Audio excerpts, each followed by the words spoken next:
১৩টি বছর পেরিয়ে গেলেও এখনো কোনো আশার আলো দেখাতে পারেনি সাংবাদিক দম্পতি সাগর রুনি হত্যাকাণ্ডের তদন্তকারী সংস্থাগুলো।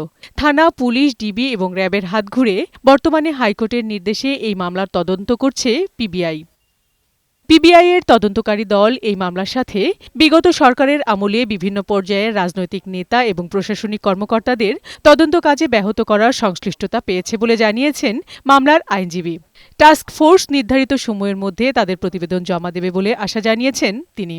দেয়ার আর সাম ইন্ডিকেশনস যেখানে অতীতে এই তদন্ত প্রক্রিয়াকে বারিত করা হয়েছে, বাধাগ্রস্ত করা হয়েছে, ভেস্টেড কোয়ার্টারের ইন্টারেস্ট ইমপ্লিমেন্ট করার জন্যই এই তদন্ত প্রক্রিয়াকে সঠিক আইনিভাবে পরিচালিত হতে দেওয়া হয়নি।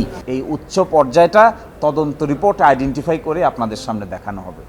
আপাতত তদন্তের স্বার্থে এই উচ্চ পর্যায়ের সুনির্দিষ্ট গতিবিধি বলাটা সমীচীন নয় বলে আমরা মনে করি।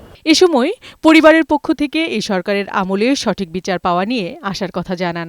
যত ধরনের আসলে নাটক হয়েছে, ডিএনএ টেস্ট থেকে শুরু করে আমাদেরকে হয়রানি এবং নানা সময় সরকারের বিভিন্ন মন্ত্রী যেসব কথাবার্তা বলেছেন, স্বয়ং তৎকালীন যে প্রধানমন্ত্রী বলেছেন যে বেডরুমে পাহারা দেওয়ার দায়িত্ব তার না, এই সবগুলো থেকেই আমরা আসলে মনে করি যে তৎকালীন সরকার বা তাদের সংশ্লিষ্ট কেউ এটার সাথে জড়িত। একটু হলেও আমরা হোপফুল, আশা করি যেহেতু অনেক কিছু বললো, মাত্র বলে গেল, তো আশা করা যাচ্ছে যে পজিটিভ কিছু একটা শুনতে পারবো। এদিকে ঢাকা রিপোর্টার্স ইউনিটিতে সাগর রুনি হত্যাকাণ্ডের বিচারের দাবিতে প্রতিবাদ সমাবেশ করেছে সাংবাদিক সংগঠনগুলো। দ্রুত বিচার কাজ শেষ করার দাবি জানান তারা। ২০১২ সালের এই দিনে পূর্ব রাজাবাজারের বাড়িতে নির্মমভাবে খুন হয় সাংবাদিক দম্পতি সাগর রুনি। ১৩ বছরে ১১৫ বার তদন্ত প্রতিবেদন জমা দেওয়ার জন্য সময় নেওয়া হয়েছে। সবশেষ প্রতিবেদন জমা দেওয়ার তারিখ ছিল গেল ২৭শে জানুয়ারি।